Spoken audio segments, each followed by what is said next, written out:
they would have no arc to their days. Everyone in this room is going to die. You are, I assure you, and so will I. And thank God for that, because that gift of death is what defines us. That gift is what makes us human. The arc of our days ensures that we will live a life that is measured. Corporations do not die, and they have no conception of death. They just go on and on and on and on. And because there is no arc to them, there's nothing human in them. There's nothing that can stop them in that sense. Corporations would not exist without us, without you. You are complicit. I am complicit. We are all complicit. We make this possible. We are in a hell of our own making. We live in here and we make it day after day after day. We live in this landscape. So the question becomes, what are we going to do? What are we actually going to do?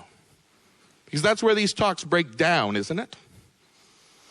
We rant and rave over the state of things. We talk about the landscape as we see it. And then when we're done, we sigh and we return to the world as it was. We whisper to ourselves, I don't know, I'd like to do something, but it's so hard to do anything. It'd be so much easier if someone else did something. I don't know. I don't even know what I could do. Guy is so annoying. Jesus, I want to go get another cup of coffee. I hear you. I hear you. The truth is that you need a new metaphor. You need a new landscape. You need to stop pretending that you are free. Because every day you believe that you are free, you suffer from terrible guilt. Why do you live in such a world where you have so much but have done so little? That noise. You need to understand that you are not free. You need to understand that you live in an occupied country. And your country is occupied by corporations. And like any occupied country, there are lessons that we can draw from. There's a history of the duty of resistance. You need to look back to Vichy France. You need to look back to what people do when they are occupied. They resist. And they resist in 1,000 different little ways. Resistance needs to become our religion. If you want to do this, if you want to be on the side of humanity, you need to resist. And in occupied France, not everyone was a sexy member of some resistant fighter, although in the years that followed, after the war was won, everybody was in the resistance, weren't they? Like once it turned sexy, then everybody was in the resistance doing something.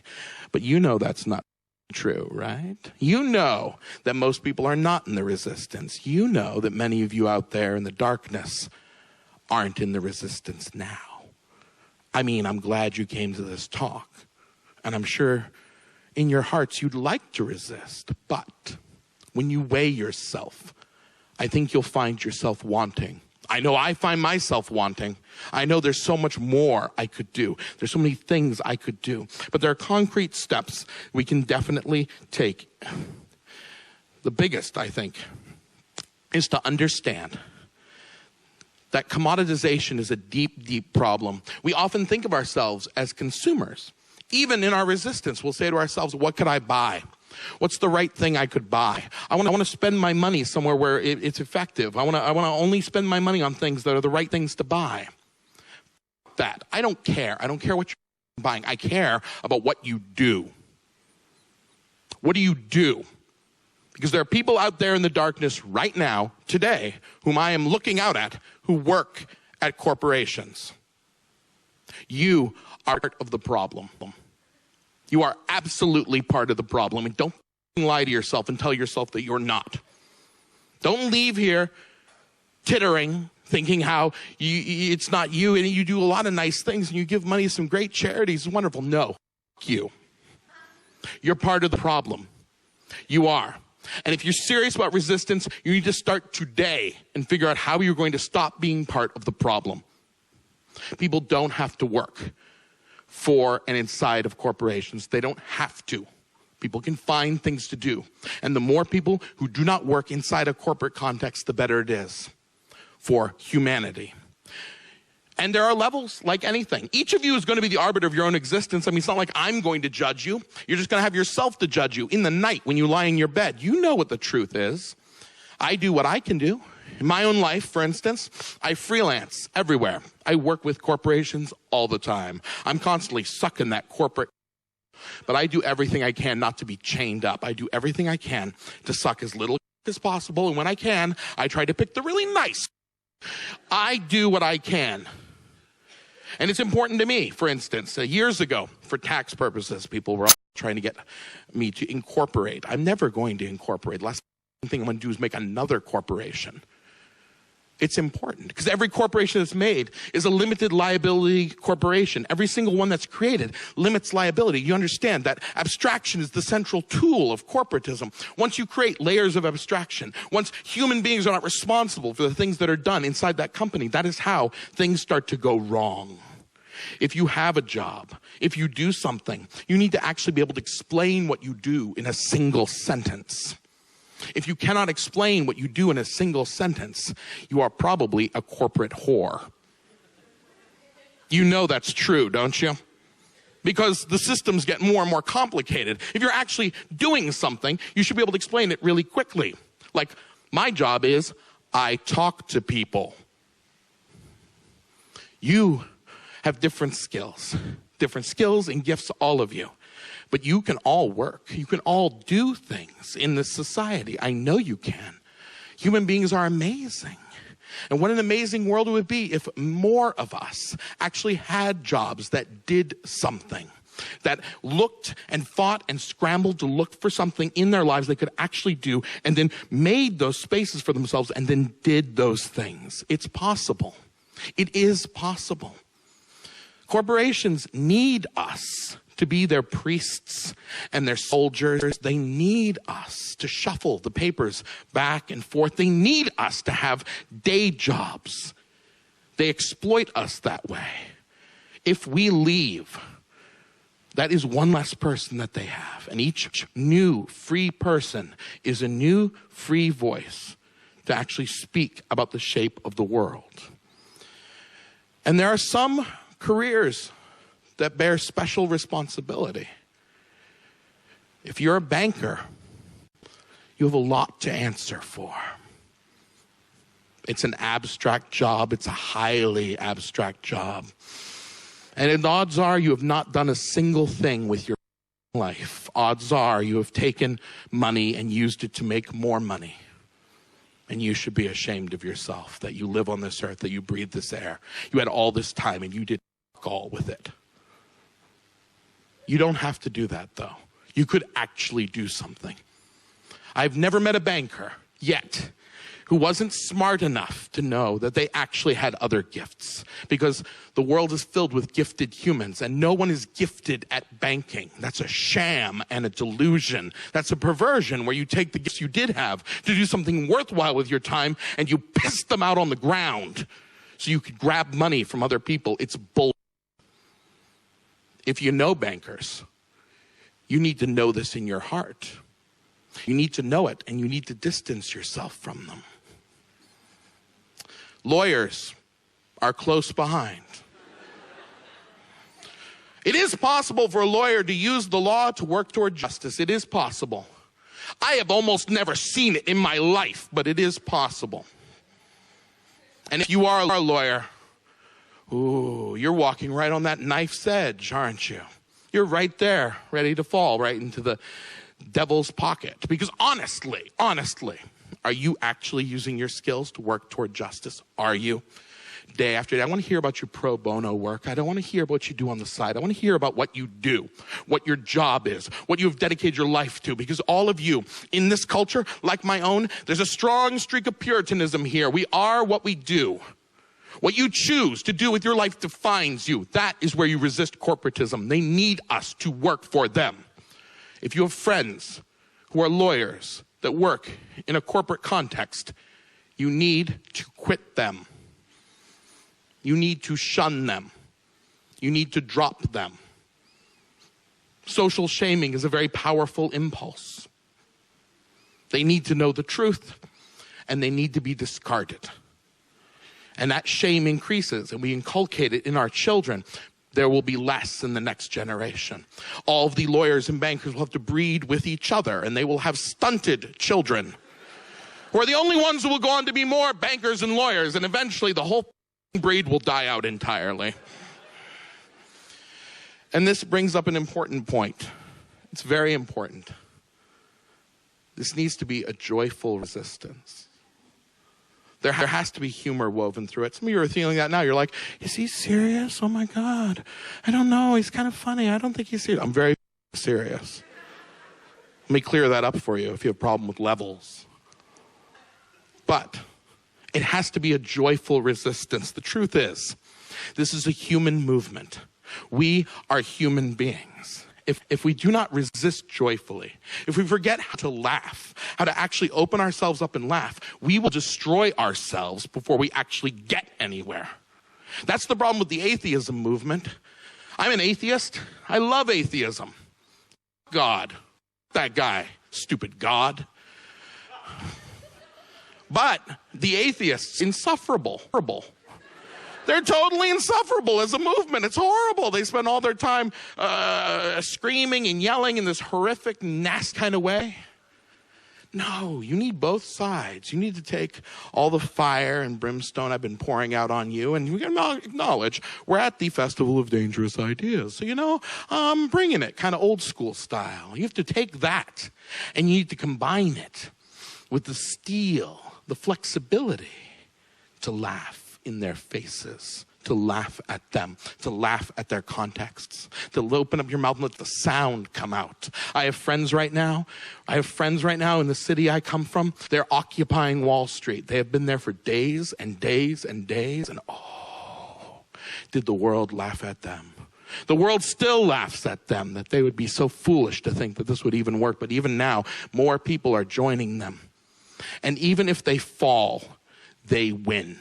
Even if they fall, even if they fail, they cannot fail. Because the whole effort is to crack the door open, a sliver, to open your mind to the idea that there could be a different context, that there could be a different way that things could actually be. We begin to forget. We begin to forget immediately as we walk through our lives. We are so good at erasing what we see. We're so good at lying to ourselves. I know it is hard to hear that you are a corporate whore, but you are.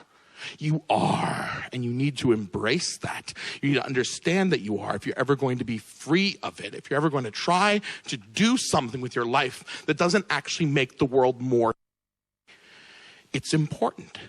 If even one person in the sound of my voice made the decision to not work with the corporations, if it was one more person rose up, this life of mine would be worthwhile. We need to throw ourselves into the fire that way. That's how movements work. You need to be able to sacrifice yourself. What do you want? You want to live forever? That's what the corporations are doing. In World War I, they would tell the doughboys as they jumped over the trenches and they ran towards the machine gun nest. They would say, "What do you want to live forever?" And the men would jump up into the fire and they would run forward. This is considerably easier than that. I know you're attached to your way of life. I know you like your job. I bet you enjoy your glass desk and your view of the downtown business district. And it's really pleasant the way you have enough extra money to go to those lunch places. But it's wrong. It's wrong, and you know it. You always knew it. You always knew it. You need to make choices. If you're going to be part of this thing, you need to let it go. You need to find a sustainable way to not be doing that. The truth is that we are together. We are human beings. We are bound together in this journey, each and every one of us. We are in this room and we barely know each other. We've spent only these brief minutes together. But I feel like you are my brothers and sisters. I feel like we are bound together by this human thing. They say that the Great Pyramid, the largest of the pyramids, took 40 years between its planning and its execution and its construction. 40 years. Incredibly long, a human lifetime, especially in those days. But also a twinkling. Almost like no time at all, 40 years. In the great span of nations, even less time. When we look at geology and nature, almost no time at all. And what wonders they made. That marvelous edifice that we do not understand. That sits there, challenging us to actually dream that things could be different. When they finished that pyramid, they buried a pharaoh inside, and they buried his queen, and they buried the workers. Not all the workers, but the very special workers. They buried the very special workers and the workers' wives and their children. What a thing that must have been. Picture it, if you would. Return to that white, perfect shape. Not what it is now, diminished, but what it must have looked like just after the death of the Pharaoh, just completed, shining there. Not a mark of pollution on it, because there is no pollution in the world yet. Just a perfect white thing along the banks of the Nile, and then they process inside. And imagine that you are one of those workers inside, awaiting your destiny with your wife and your child. You are so lucky to have been part of this thing. You are so lucky to have spent your life and the lives of those who came before you in building this thing. You sit inside that mausoleum, and there must have been a moment when they began to seal it up. There must have been a moment for those men and women when a wild human cry must have rose up inside of them. They must have thought, oh my God, my children. And me, what am I doing here? What am I doing here? There must have been a moment, probably just as they put the last block into place, there must have been a moment when they said, why did I do this? Why did I give my life over to this thing? And perhaps it was such an inchoate scream, they wouldn't even be able to frame it. They wouldn't even be able to say what alternative there could have been. They can't imagine one. But something human in them struggles to accept that they will die in this dark place alone, that their children will die, that they have condemned their children, their children's children, and everyone that follows them into darkness. There must have been a moment when they struggled with that. And outside that dark mausoleum, that dark corporate place of death, the Nile, say I imperturbable, immortal, the same as it has for thousands of years. And the women go down there in the springtime today, just as they do thousands of years ago. They go down there today in the spring to do the rites, the same rites that have evolved over time, the ones they did for Isis and Anubis, the rites of spring. It's spring outside this building right now. You're sitting in the darkness. But when you walk outside, the light will shine down on you. It is spring. It is a time of rebirth. You bury the things from the past, and you hope that they will grow, that something will take root, that some seed will flower into being. And above us, the stars that shine on us today, those fixed, immutable stars I told you about, they are the same stars that shone 5,000 years ago. They are the same stars shining down. We cannot change the stars. We cannot change the fixed things in the universe. They are fixed and larger than ourselves, but we decide what constellations there are. We draw the connections between those stars, because that is the human story. We shape the world as we want to see it by making those mythologies. And as we shape the world, we shape ourselves and the future. Thank you.